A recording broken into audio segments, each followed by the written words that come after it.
Eli Holstein back for his redshirt sophomore season. And I think that he's going to be a really good player for this Pitt team. He was a solid quarterback last year, but Pitt had a really weird season last year, starting 7-0, losing their last 6 games of the season, including the bowl game. This year, things line up a little bit differently, and I think that Pitt has a chance to do a lot better with more production other than Holstein returning at other positions as well. And the start to the season is very easy with wins over both Duquesne and Central Michigan, setting them up for the game against West Virginia. The backyard brawl is always one of the most entertaining games because it is so early on in the season for a rivalry game. And really, I don't think this one will be too competitive, even if it is a rivalry game. West Virginia has just lost so many people to the transfer portal. I think it's a little over 50 now.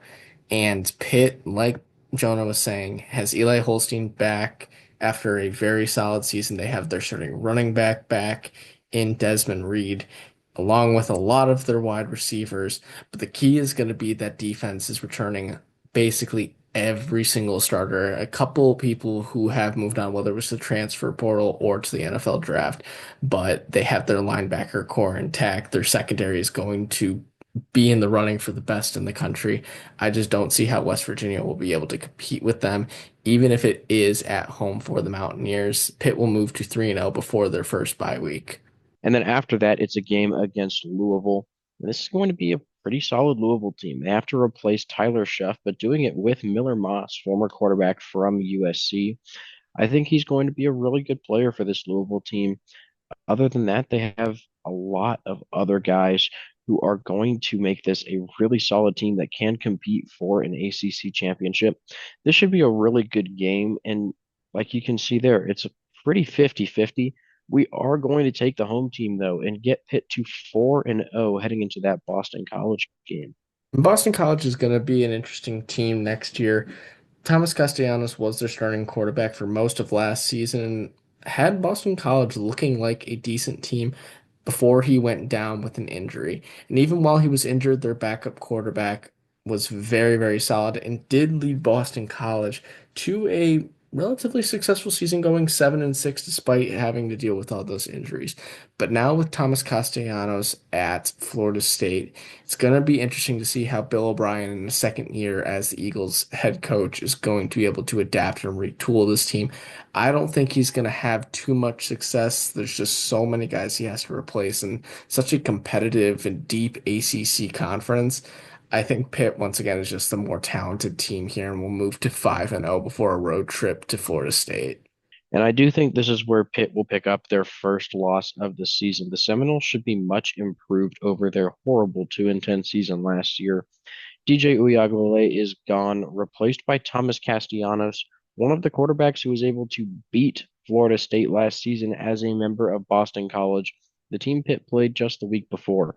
I think that this is going to be a really good Florida State team, and they will have the ability to beat Pitt. It really could go either way, but this is just such a tough environment. You got to go with the Seminoles here. Next week, looking to bounce back, is another road trip, this time to Syracuse. Syracuse, I think, is going to see a good amount of regression going into next season. Kyle McCord's off to the NFL. A lot of the offensive starters, particularly the skill positions, were also in the NFL draft. There's just so many people they have to replace. They did bring in Steve Angeli from Notre Dame to likely be their starting quarterback, but I don't think this Syracuse team is going to be able to compete much like they did last year, let alone finish top four in the ACC. I think Pitt will bounce back here, especially if they play like they did last year against Syracuse, where Kyle McCord threw, I think, 5 interceptions, including 3 pick sixes against this Panthers defense. Pitt plays half as good on defense as they did then. They should cruise to a victory on the road here. Then it's a game against NC State, the Wolfpack bringing back CJ Bailey for his true sophomore season after he had to take over for Grayson McCall and really didn't do a bad job given the circumstances. NC State did finish with a more disappointing record at 5-7. than they were expecting at the start of the year when some people thought they could potentially contend for the ACC championship. This year, they have a much better shot to actually do that. And I think that they're another team that really can beat this Pitt team. The Wolfpack just really solid overall. And even though Pitt is going to be favored here at home, we're taking NC State to pull off this upset. And then Pitt goes on the road to face Stanford. And there's not too much to talk about with this team. Buck taking over in a managerial position. And that's a little bit interesting, but he's not going to be able to do anything really to fix the team this year. It's going to be a very long process trying to get Stanford back to the top tier of college football for this season. Not even close. This will be a win for Pitt as well. And then after their final bye weeks starts a tough three-game stretch, starting with Notre Dame, the runner-ups in last year's college football playoffs. And they have a lot to replace with Riley Leonard off to the NFL, a couple key offensive linemen who were in the transfer portal, and defensive players who were either in the transfer portal or went off to the NFL draft. But regardless, Notre Dame has retooled very well. They have a bunch of exciting new prospects stepping into the key positions. Their wide receiver room is pretty much intact as well. And to top it all off, Jeremiah Love is back as their starting running back.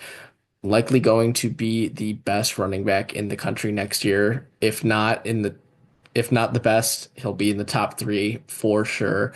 One of the early Heisman favorites for a non-quarterback position.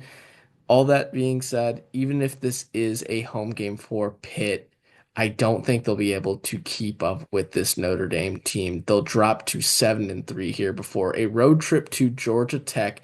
And Georgia Tech is a very interesting team, one of our favorite teams going into next year. Haynes King is back as their starting quarterback after a pretty good season last year. Georgia Tech finished the year out 7-6, but had a win over that Miami team led by Cam Ward, and bringing a lot of their starters back and utilized transfer portal very well to get two great wide receivers for Haynes King to use. But after that Notre Dame game, even if it is on the road, I think Pitt's going to get a nice bounce back win, and it's going to be on the backs of their defense. They're going to make Haynes King uncomfortable here. They're going to clamp down on those new wide receivers and are going to get a much needed win to stay in contention in the ACC and maybe getting an at-large bid with some of their big wins. But it's all going to come down to their final game of the season against Miami. And that is going to be another really close game. Carson Beck transferring in from Georgia to be Miami's starting quarterback.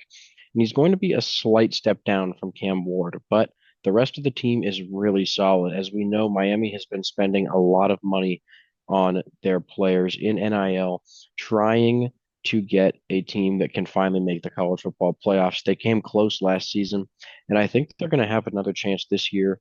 I'm not as high on Carson Beck, though, but I do think he's going to be good enough and he will compete in a lot of these big games like this one with Pitt. We are going to take the Hurricanes to pull off this win to close out the season, dropping the Panthers to 8-4. Our weekly projection was 6.6 wins, and we had them going 6-6.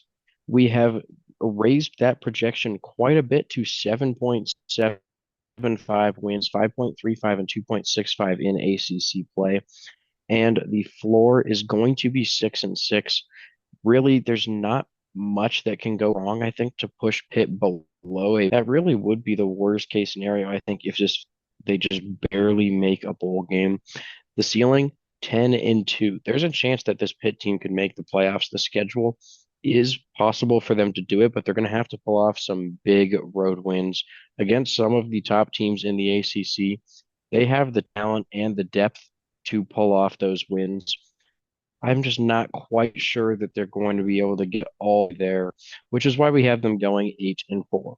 So thank you guys for watching. Please make sure to like and subscribe, and we'll see you in our next video.